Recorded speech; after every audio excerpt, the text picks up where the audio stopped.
Hey guys, welcome to another video. This is Joe Linder with joesphenomenal.com. Today we're going to be making broiled rosemary chicken breast with Brussels sprouts and bacon, all with a little bit of an Asian flair. Are you guys ready? Then let's get into this. Make sure you keep stirring this around so nothing really sticks to the pan. It looks like a lot, but it really isn't. Looks like we're ready for a flip. That's because I don't like to do a lot of cleaning, and because I suck at it.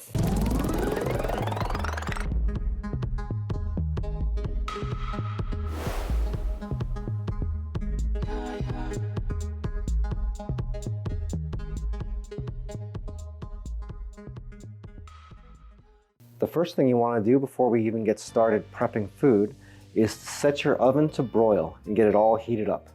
Since we're using the broiler, one of the things I like to do is to score the chicken.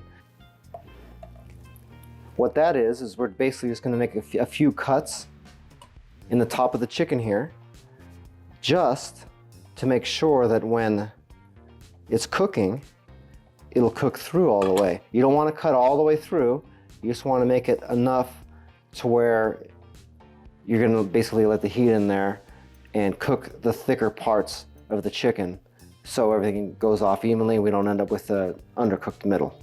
Once you've gotten that out of the way, we're going to put the chicken breasts into a mixing bowl and add the olive oil and our herb combination, which is a combination of garlic powder, black pepper, paprika, rosemary, and salt. Just going to put that in there.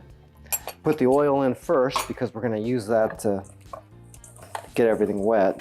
I'm a maniac, maniac. And you're going to want to spin all this stuff around in here, get it all coated real nice and good.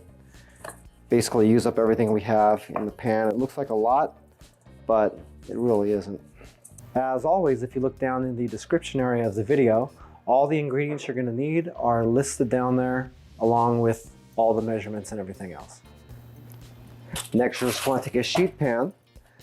I like to line it with a little bit of aluminum foil just to keep it a little bit cleaner. And I've got these racks that go in here too. It's nice to be able to lift the meat up off of the surface. That way, all the juices that come off of the chicken aren't going to just sit there and congeal at the bottom of the meat and get it all soggy on the bottom. So you just take our two chicken breasts with the scores face up. Set them right on there. Your cooking times in the oven on the broil setting are going to vary a little bit depending upon your oven. It's not something that you really need to worry about. The broiler on your oven is going to cook the chicken pretty quickly, so it's not going to really be necessary to run a thermometer on it. However, if you prefer to do that just to be sure, then by all means do. Just remember to make sure we get even heating throughout. We're going to turn the tray once, then we're going to flip the chicken, and then we're going to turn it one more time. This works a lot more if you've got more pieces that you're cooking together because it's going to vary a little bit more depending on where in the oven it goes. But for the most part, it's still a good habit to get into. Once you got those ready to go, should have that oven heated up by now. Set that in there, right under the broiler. 2,000 years later. Okay, let's take a look at this. And it looks like it's ready for a turn.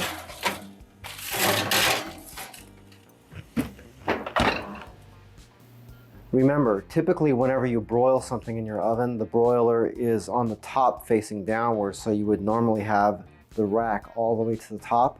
But in this case, we're using a little bit of olive oil here, which is going to cook this a lot quicker. So use the rack at the second to the top setting. You don't want it quite as close to the fire as that. And also keep a close eye on your chicken. Gotta peek in the oven once in a while to make sure that we don't have anything burning, because that can happen very quickly. A few moments later. Okay, we'll check this again.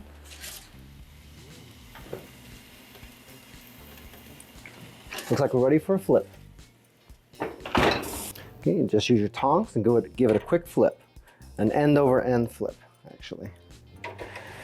And as you can see all the moisture on the bottom of the chicken here, if this had been sitting right on the aluminum foil, this would be getting soaked. And back in the oven. One eternity later. Okay, let's check on this again. And it looks like we're ready for our last turn.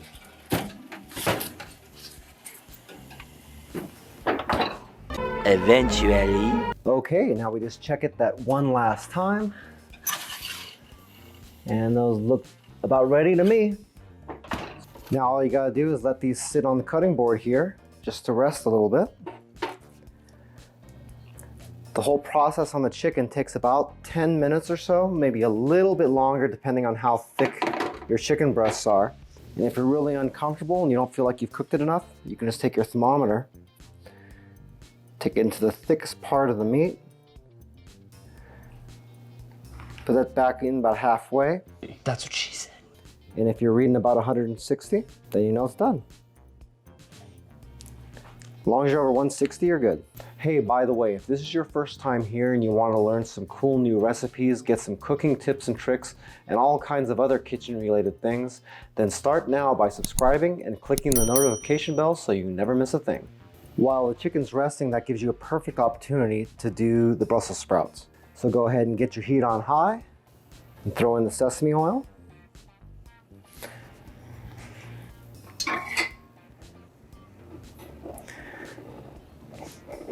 Make sure you spread that around really good.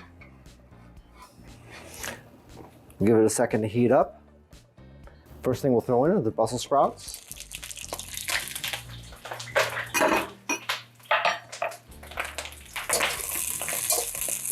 Make sure you get them coated really well with the oil here.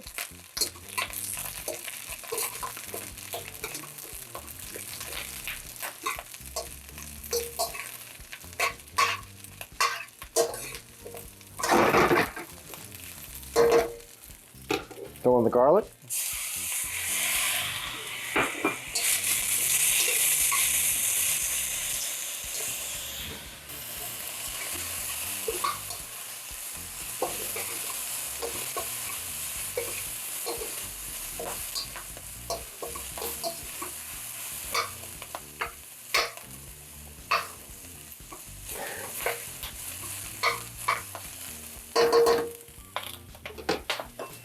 Throw in your bacon.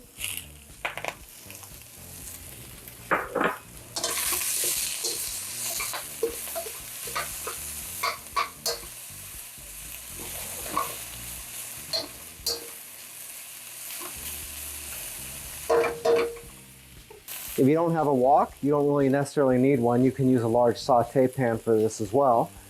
Wok will make it a lot easier though. Waka waka. That's for sure.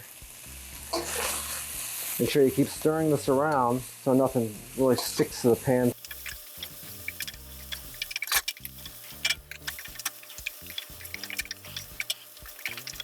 You notice I don't toss my pan very much in my videos. That's because I don't like to do a lot of cleaning and because I suck at it. So those things together mean I don't do it a whole lot. Probably a skill I should work on a little bit.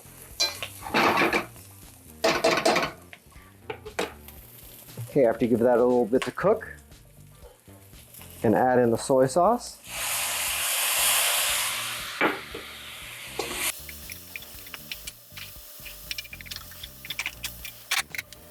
The chili oil and the mirin.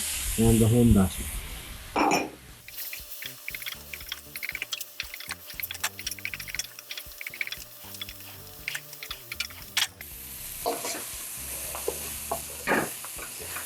You'll see your pan starting to start getting really black. That's mostly from the soy sauce, so I mean you don't have to worry too much about that and get too freaked out. And at the very end, you can shut the heat off, throw in the sesame seeds and the pepper, and just combine them. And we're getting pretty close here. As you see, I didn't actually put salt in here. Be careful about that because we are using soy sauce. I use low sodium soy sauce, but even with that, you're gonna risk making things too salty if you start throwing salt in. That's something you can do at the end if you want a little more salt to it. By all means, put that in to season. But remember, we got bacon in here and we got soy sauce, so this will be a little salty all by itself. The whole process with the Brussels sprouts only takes about 5 minutes or so. So that gives you just the perfect amount of time for the chicken to sit and rest.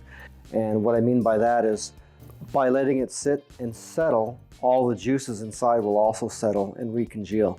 If you cut up a piece of meat right away, right off the grill or right out of the oven, a lot of times you'll end up with all the juices running out of it very quickly, and then you end up with dry meat, which sounds kind of weird, but it happens. So all we gotta do is get these ready to go.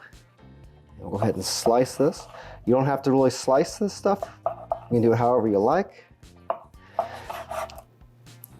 I'm doing it more for presentation's sake. That'll be good for me.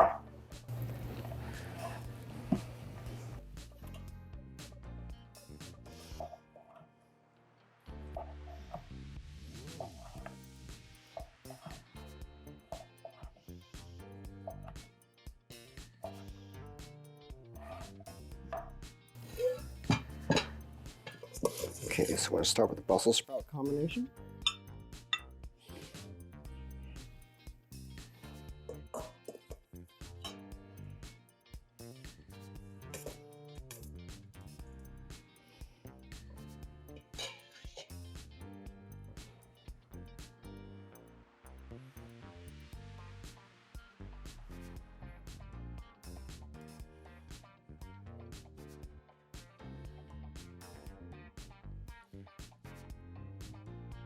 And something like that.